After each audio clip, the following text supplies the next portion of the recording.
നമസ്കാരം. കഴിഞ്ഞ തവണത്തെ പോലെ ഇത്തവണ സംഭവിക്കില്ല എന്ന ഉത്തമ വിശ്വാസത്തിലാണ് ഡൽഹിയിലെ കോൺഗ്രസും ആം ആദ്മിയും. 2019 തെരഞ്ഞെടുപ്പിൽ നോമിനേഷൻ സമർപ്പിക്കുന്നതിന് ഏതാനും ദിവസം മുമ്പ് വരെ സഖ്യത്തിൽ മത്സരിക്കും എന്ന വാർത്തകൾക്കൊടുവിൽ നാടകീയമായി സഖ്യ ചർച്ചകൾ പരാജയപ്പെടുകയും ഇരു കക്ഷികളും വെവ്വേറെ മത്സരിച്ച് പരാജയം ഏറ്റുവാങ്ങുകയുമാണ് ഉണ്ടായത്. മുതിർന്ന നേതാവും മുൻ മുഖ്യമന്ത്രിയുമായിരുന്ന ഷീല ദീക്ഷിത് ഉടക്ക് വെച്ചതോടെയാണ് കഴിഞ്ഞ തെരഞ്ഞെടുപ്പിനോടനുബന്ധിച്ച സഖ്യ ചർച്ചകൾ പൊളിഞ്ഞത്.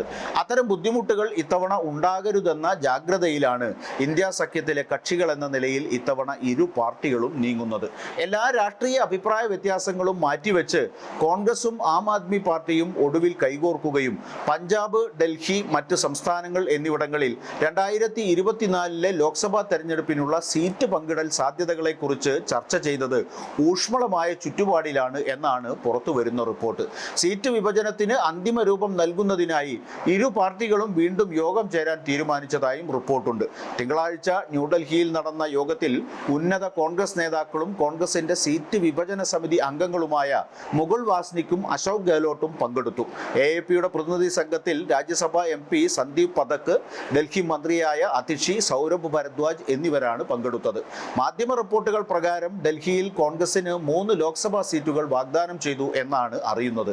തുല്യ അളവിലുള്ള സീറ്റ് പ്രതീക്ഷിച്ച് ആം ആദ്മി ഗുജറാത്തിൽ 1 ലോക്സഭാ സീറ്റും ഹരിയാനയിൽ 3 സീറ്റും ഗോവയിൽ 1 സീറ്റും ആവശ്യപ്പെട്ടിട്ടുണ്ട്. ഈ നിർദ്ദേശങ്ങൾ രമ്യതയിലെത്തിക്കാനും അന്തിമ രൂപം നൽകാനും ഇന്ത്യൻ ബ്ലോക്കിലെ 2 പാർട്ടികളും വീണ്ടും ഇരിക്കാൻ തീരുമാനിച്ചിട്ടുണ്ട്. പഞ്ചാബ് ഭരിക്കുന്ന ആം ആദ്മി പാർട്ടി സംസ്ഥാനത്ത് കോൺഗ്രസിന് 6 സീറ്റുകൾ നൽകാൻ സന്നദ്ധത അറിയിച്ചതായും റിപ്പോർട്ടുണ്ട്.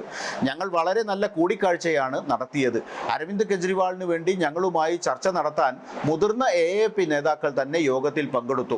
കോൺഗ്രസ് അധ്യക്ഷൻ രൂപീകരിച്ച നാഷണൽ അലയൻസ് കമ്മിറ്റി AAP നേതാക്കളുമായി ചർച്ച നടത്തി അന്തിമ തീരുമാനം കൈക്കൊള്ളും എന്ന് യോഗത്തിന് ശേഷം വാസ്നിക് മാധ്യമപ്രവർത്തകരോട് പറഞ്ഞു.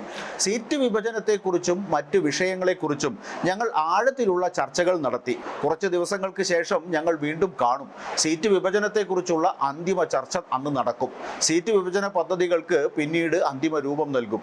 ഞങ്ങൾ ശക്തമായ തയ്യാറെടുപ്പുകളോടെ ഒരുമിച്ച് തെരഞ്ഞെടുപ്പിനെ നേരിടുകയും BJPയെ പരാജയപ്പെടുത്തുകയും ചെയ്യും എന്ന് കോൺഗ്രസ് ഏകോപന സമിതി കൺവീനർ കൂടിയായ മുകുൾ വാസ്നിക് ആത്മവിശ്വാസം പ്രകടിപ്പിച്ചു. ഇരു കക്ഷികളും ഒരുമിച്ച് നിന്നാൽ ഡൽഹിയിലും ഗുജറാത്തിലും BJPക്ക് വിയർക്കേണ്ടി വരും എന്ന കാര്യത്തിൽ സംശയമില്ല.